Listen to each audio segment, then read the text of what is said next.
اعتبار اخلاق جو قواعد اور اصول ہیں اس کی رعایت کرتے ہوئے بچوں نے قرآن پیش کیا. تو سب سے پہلے میں جو قرآن کے استاد ہیں ان کو بھی مبارکباد پیش کرنا چاہتا ہوں کہ انہوں نے کافی لگن اور محنت سے بچوں کو تیار کیا. قرآن کی تعلیم پر خصوصی طور پر اس مدرسے میں دھیان دیا جاتا ہے. چونکہ میں اس سے پہلے بھی ایک آدھ پروگرام میں آ چکا ہوں, دیکھا بچوں نے قرآن بہت ہی اچھے طریقے سے پریزنٹ کیا. تو یہ میں سمجھتا ہوں کہ اساتذہ اکرام کی محنت ہے. اسی طریقے سے بچوں نے تقاریر, نعت, حمد اور نظم بھی بہت ہی اچھے طریقے سے پیش کیا. ایک بچی جو ہے بھی آپ کے سامنے جو ہے نظم پیش کر رہی تھی, بہت عمدہ پیش کیا اس نے. کافی چھوٹی تھی, اس کے باوجود اس کے پیش کرنے کا انداز بڑا اچھا تھا, بہت اچھی طریقے سے یاد کیا تھا. اسی طریقے سے بچوں نے جو تقاریر کی وہ بھی خوب اچھی طریقے سے یاد کر کے الفاظ کی درستی تلفظ کے ساتھ پڑھنا آج کل بہت مشکل ہوتا ہے, لیکن بچے ماشاءاللہ مکمل تیاری کے ساتھ جو ہے اس کمپٹیشن میں, اس انعامی پروگرام میں حصہ لیے. بچوں کا امتحان تو آج سے ہی شروع ہو جاتا ہے جس روز بچے مدرسے کے اندر مکتب کے اندر داخل ہوتے ہیں. تب سے پوری زندگی ان کو امتحان کے مراحل سے گزرنا پڑتا ہے, اور وہی بچے جو ہے زندگی کے اندر کامیاب ہوتے ہیں جو جدوجہد محنت کوشش کرتے ہیں. اور وہ بچے جو کسی کمپٹیشن میں کسی اس میں حصہ نہیں لیتے ہیں وہ عام طور دیکھا جاتا ہے پیچھے رہ جاتے ہیں. شاعر کہتا ہے کہ گرتے ہیں شہسوار ہی میدان جنگ میں, گرتے ہیں شہسوار ہی میدان جنگ میں, اور ٹپ نکلا کے جو بھوتوں کے بل چلے. تو بہرحال جو گرتا ہے وہی جو ہے منزل کو پاتا ہے. گرنا شرط ہے منزل کو حاصل کرنے کے لیے, مقام کو حاصل کرنے کے لیے, کامیابی کو حاصل کرنے کے لیے آپ کو چلنا پڑے گا.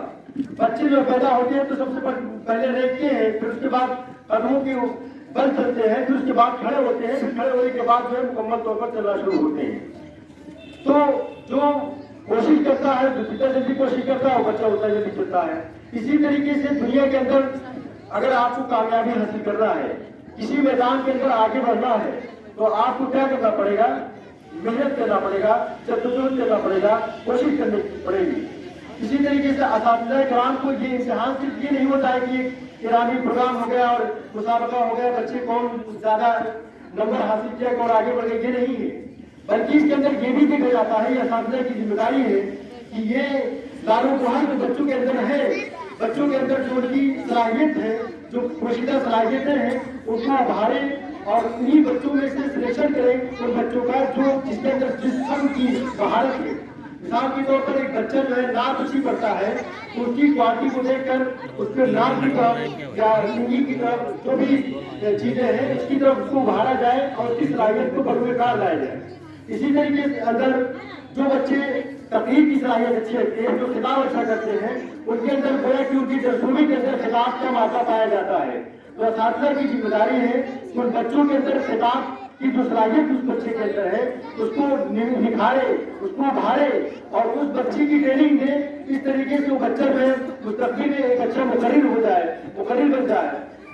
ایسے اس طریقے سے بچوں کے اندر مسابقے سے پروگرام کے اندر جو کیا جاتا ہے, اس کا مین مقصد یہی ہوتا ہے.